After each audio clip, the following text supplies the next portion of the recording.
अखिलेश ने लोकसभा चुनाव के लिए बनाया जीत का प्लान।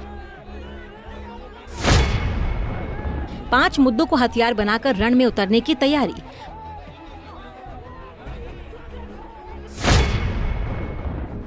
बीस साल में जीती हुई सीटों पर होगा पार्टी का ज्यादा फोकस। सॉफ्ट हिंदुत्व के सहारे बीजेपी पर हमलावर होगी समाजवादी पार्टी।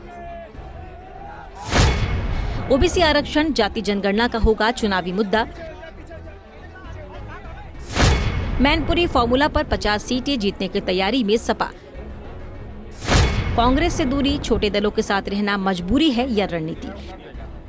2024 के लोकसभा चुनाव के लिए चुनावी रण तैयार हो चुका है। सत्ता के लिए सभी पार्टी के नेताओं ने बिगुल फूंक दिया है। सत्ता पक्ष को पटखनी देने के लिए विपक्ष की पार्टियों ने वो अखाड़ा भी तैयार कर लिया है जिसमें उनको जीत के दाव पेश लगाने हैं। बस अब बाकी है तो केवल अपने विरोधी को चित करने की। जी हाँ, हम बात कर रहे हैं आगामी 2024 लोकसभा चुनाव को लेकर तैयारियों की।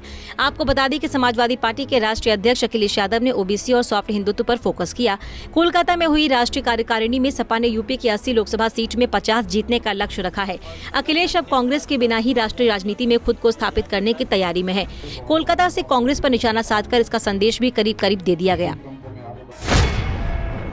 उन्होंने कहा है, अगर कांग्रेस कमजोर न होती तो आज देश में बीजेपी न होती। कांग्रेस की कई बुराइयों की वजह से आज भाजपा है। वहीं उन्होंने ये भी कहा कि राहुल के साथ मैंने काम किया, मैं उनको कोई सलाह नहीं दे सकता। एक जमाने में कांग्रेस भी सीबीआई और ईडी का इस्तेमाल अपने मतलब के लिए किया करती थी। सूत्रों के अनुसार मिली जानकारी से हम आपको बता दें कि लोकसभा चुनाव में समाजवादी पार्टी 5 मुद्दों को लेकर चुनावी रण में विपक्ष को घेरने का काम करेगी। सपा 18 और 19 मार्च को आयोजित 2 दिवसीय राष्ट्रीय कार्यकारिणी बैठक में अखिलेश यादव ने उत्तर प्रदेश की 80 लोकसभा सीट को लेकर मंथन किया। पार्टी सूत्रों के मुताबिक बीते 20 साल में जिन लोकसभा सीटों को सपा ने पहले जीता था, उन्हीं सीट को दोबारा जीतने का टारगेट रखा गया है। फोकस ओबीसी वोट बैंक पर होगा।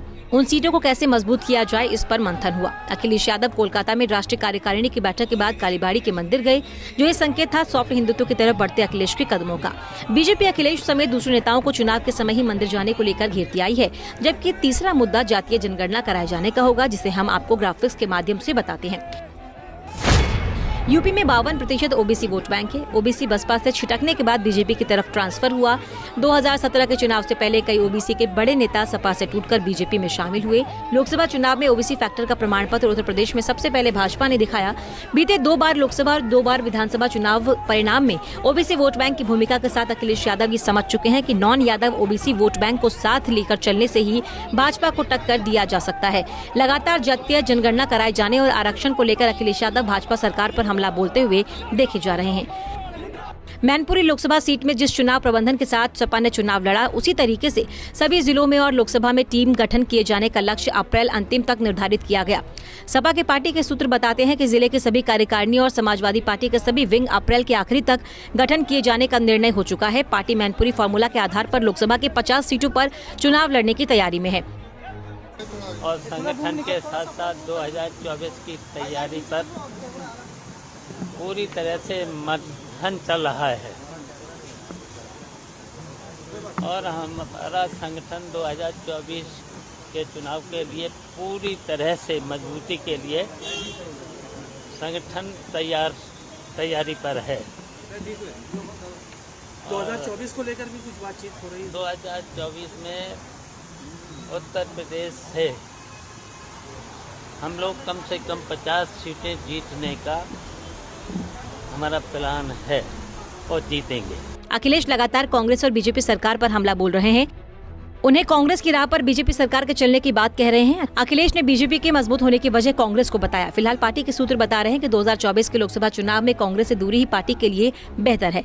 वहीं छोटे दलों को साथ लेकर चलना अखिलेश की मजबूरी है। Bureau report, Punjab Kesari TV.